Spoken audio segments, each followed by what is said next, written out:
2014 में। और इसमें हम लोग हिंदी में जो 30 नंबर के जो क्वेश्चन आए थे वो क्वेश्चन मैं आप लोगों को विद आंसर एक्सप्लेन करूँगी। तो आप लोग मेरा वीडियो ध्यान से देखिए और मेरे चैनल को सब्सक्राइब करिए और बेल आइकन का घंटा भी ज़रूर दबाइए। जब भी मैं आप लोगों को वीडियो मतलब इसमें यूट्यूब चैनल में डालूँ तो आप सबसे पहले देख सके, ठीक है। और इससे पहले भी मैंने 2014 का सॉल्व पेपर जो बाल विकास एवं शिक्षा शास्त्र जो आता है उसका पेपर डाला है। अगर से आप लोगों ने वो वीडियो नहीं देखा है तो मेरे चैनल में जाके देख लीजिए, ठीक है। तो आज हम लोग इसमें देखेंगे पूरे 30 क्वेश्चन हिंदी के जो सेकंड पेपर में आए थे, है ना, 2014 के। तो सामान्य हिंदी के इसमें हम लोग 30 क्वेश्चन देखेंगे जो 2014 में छत्तीसगढ़ टीईटी में आए थे। तो पहला क्वेश्चन है, धर्म कर्म किस प्रकार का शब्द है। तो धर्म कर्म जो है ये शब्द ये युग्म शब्द है, मतलब दो शब्दों से के जोड़ों से मिलकर बना हुआ है। तो जो दो शब्दों से मिलकर बना रहता है वैसे शब्दों को क्या बोला जाता है, युग्म शब्द बोला जाता है, ठीक है। दूसरा क्वेश्चन है, ये सीरियल नंबर को आप मत देखिए, ये जो एग्ज़ाम में आया हुआ है वो सीरियल नंबर है, लेकिन मैं आप लोगों को इसमें 30 क्वेश्चन बताऊंगी तो मैं उसके हिसाब से आप लोगों को सीरियल नंबर बता रही, ठीक है।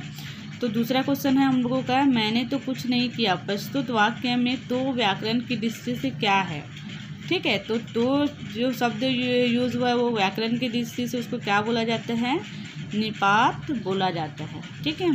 तीसरा क्वेश्चन है, दिए गए उपकार का फल न मानने वाला वाक्यांश के लिए एक शब्द, मतलब जो उपकार को नहीं मानता है उसको क्या बोला जाता है, कृतज्ञ, ठीक है।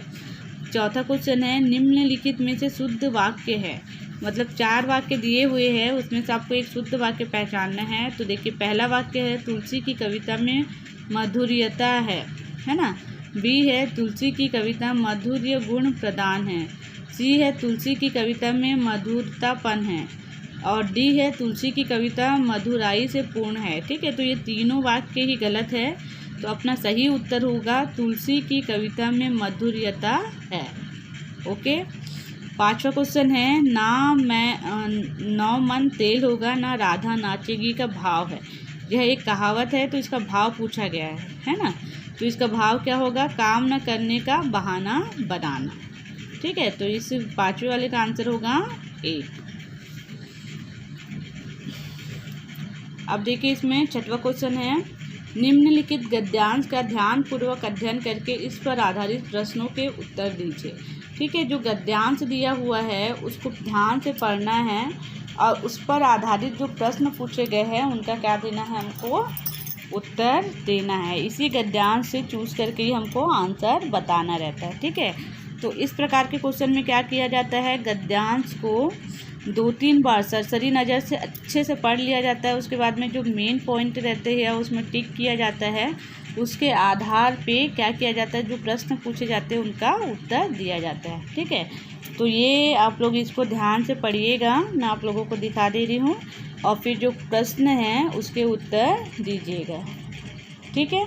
आई होप आप लोगों ने देख लिया होगा। देखते हैं अब इसमें क्या क्वेश्चन पूछा गया है।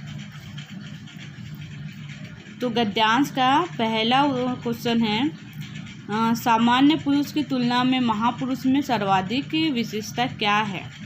जो सामान्य पुरुष है उसकी अपेक्षा जो मध्य पुरुष है, महान पुरुष है, इसमें क्या विशेषता होती है। तो क्या होता है, महान पुरुष जीवन में महान कार्य करते हैं, ठीक है। जो महान पुरुष रहते हैं वो अपने जीवन में महान कार्य करके उपलब्धियां प्राप्त करते हैं। तो इसका डी आंसर जो है वो सही होगा। उसके बाद में गद्यांश का दूसरा क्वेश्चन है 7वां नंबर का, महापुरुष मरकर भी अमर क्यों हो जाते हैं, ठीक है। तो इसको भी हमको गद्यांश से ही पढ़ के अपने शब्दों में उत्तर देना है। तो इसका आंसर होगा डी, वे अपने पीछे छोड़ गए चिरस्थायी आदर्श कार्यों के कारण अन्य लोगों द्वारा याद किए जाते हैं। मतलब महान लोग हैं जो महान कार्य करते हैं, उनके कार्य के कारण ही हम उनको क्या करते हैं, उनके बाद भी याद करते हैं, ठीक है। 8वां नंबर का क्वेश्चन है, गांधी जी को सबसे बड़ा महापुरुष क्यों माना जाता है, ठीक है। तो इसका उत्तर आएगा बी, क्योंकि उन्होंने अपने जीवन की गतिविधियों को विभिन्न भागों में नहीं बांटा, ठीक है। उन्होंने अपनी जीवन की गतिविधियों को विभिन्न भागों में नहीं बांटा, मतलब उन्होंने एक उद्देश्य बनाया था देश को आज़ाद करने का, तो उन्होंने उसी उद्देश्य की प्राप्ति की और अपने ध्यान को भटकने नहीं दिया। ठीक है, तो 8वें नंबर का आंसर आएगा बी। 9वां क्वेश्चन है, गांधी जी के अनुसार साध्य और साधन में अधिक महत्वपूर्ण क्या है?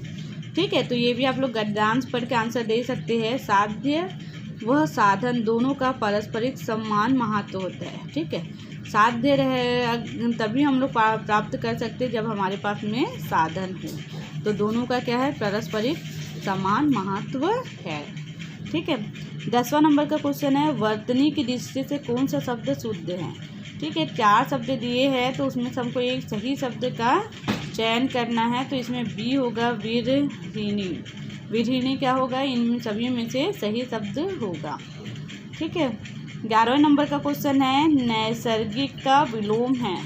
नैसर्गिक का विलोम क्या होगा, कृत्रिम। नैसर्गिक मतलब होता है प्राकृतिक, तो उसका विलोम क्या होगा, कृत्रिम होगा, मतलब अपने से बनाया हुआ। ठीक है, 12वां नंबर का क्वेश्चन है, चंद्रशेखर शब्द में समास है, तो चंद्रशेखर शब्द में कौन सा समास है, बहुव्रीहि समास है। बहुव्रीहि समास किसको बोला जाता है, मतलब 2 शब्द मिलके कोई तीसरे ही शब्द का जो निर्माण करते हैं या तीसरे व्यक्ति के बारे में बताते हैं, उस समास को क्या बोला जाता है, बहुव्रीहि समास बोला जाता है। ठीक है, फिर उसके बाद में 13वां नंबर का क्वेश्चन है, सूर्य का पर्यायवाची कौन नहीं है?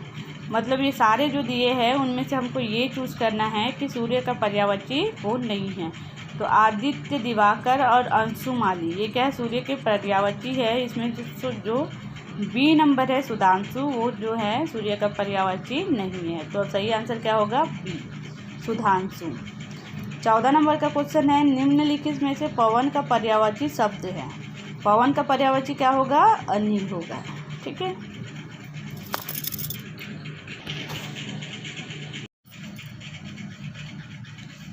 तो 25वां नंबर का क्वेश्चन होगा, लोकायतन किस कवि की रचना है? तो लोकायतन किस कवि की रचना है? ये सुमित्रा नंदन पंत जी की रचना है।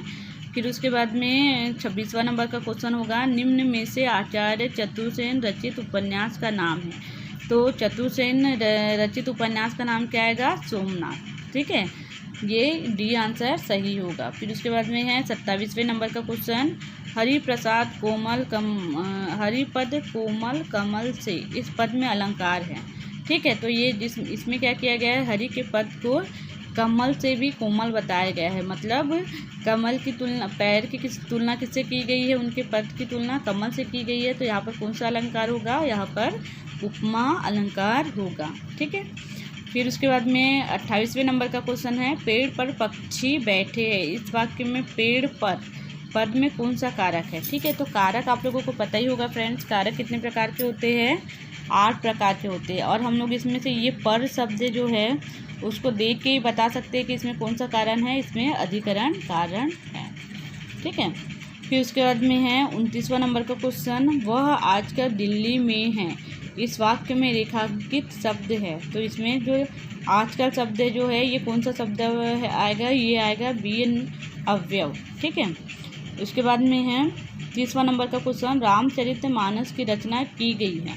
ठीक है, तो इसमें ये भाषा पूछा गया है कि रामचरितमानस की रचना कौन सी भाषा में की गई है, तो कौन सी भाषा में की गई है, अवधी भाषा में, तो इसका सही आंसर होगा ए।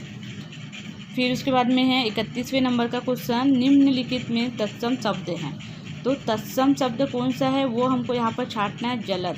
तत्सम और तद्भव ये दोनों के ऊपर में एग्ज़ाम में ज़रूर क्वेश्चन पूछे ही जाते हैं, तो ये तत्सम और तद्भव आप लोग अच्छे से पढ़ लीजिएगा। ठीक है, कुछ शब्द इसके याद कर लेंगे तो आपको एग्ज़ाम में आसानी होगी। तो इसका सही आंसर आएगा, तत्सम शब्द कौन सा होगा, जलद। फिर उसके बाद में है 32वें नंबर का क्वेश्चन, निम्नलिखित शब्दों में से कौन सा शब्द तत्सम नहीं है। ठीक है, ऊपर वाले में हमको तत्सम पहचानना था, इसमें हमको ये बताना है कि कौन सा नहीं है, इसमें भी पहचान के ही बताना है, पर नहीं है वो उसको बताना है। तो इसका आंसर होगा बी मेघ। फिर उसके बाद में है 33वें नंबर का क्वेश्चन है, महाऋषि शब्द में कौन सी संधि है। ठीक है, तो वो महाऋषि शब्द में क्या बताई गई है, ऋषि का गुण बताया गया है, महान ऋषि, तो इसमें कौन सी संधि होगी, गुण संधि होगी। ठीक है, और फिर उसके बाद में है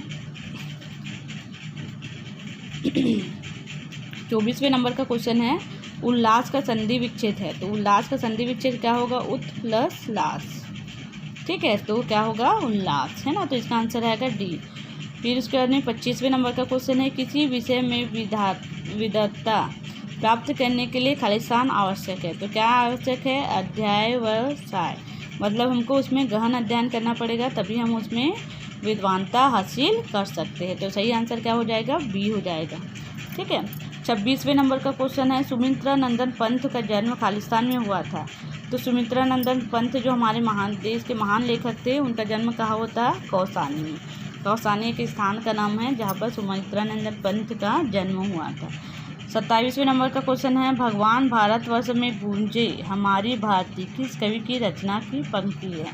मतलब ये कौन से कवि की रचना की पंक्ति है? तो ये मैथिली शरण गुप्त, डी इसका सही आंसर है। 58वां क्वेश्चन है, पहाड़ पर लालटेन किसकी रचना है? तो पहाड़ पर लालटेन किसकी रचना है? मंगलेश डबराल की। ठीक है, किसकी रचना है ये? मंगलेश डबराल एक लेखक थे, उनकी ये रचना है।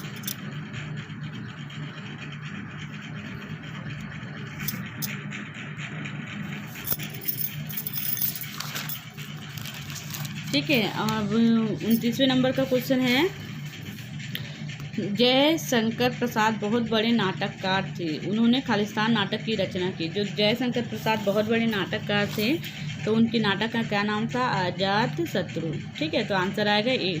60वां नंबर का क्वेश्चन है, निम्नलिखित में से रीतिकालीन कवि कौन है? तो रीतिकालीन कवि कौन है? बिहारी लाल। ठीक है, ये भी हमारे देश के महान कवि थे, जिनको रीतिकाल के कवि कहा जाता था। ठीक है फ्रेंड्स, इसमें हम लोग सामाजिक विज्ञान जो सेकंड पेपर कक्षा 6 से 8 के लिए होता है, मिडिल लेवल का, जो शिक्षक भर्ती में काम आता है, उसके क्वेश्चन हम लोग ने देखे CGTET के। मैं इसके बाद आप लोगों के लिए जो सामाजिक अध्ययन जो मेन सब्जेक्ट रहता है इसके पेपर लेके आऊँगी 30 नंबर के। तो ये वीडियो आप लोगों को अच्छा लगा तो आप मेरे वीडियो को लाइक करिए तथा मेरे चैनल को सब्सक्राइब करिए। और आपको कोई भी सब्जेक्ट से रिलेटेड वीडियो चाहिए या कोई भी चीज़ समझना है तो मुझे कमेंट्स करके बताइए। Thank you watching for my video.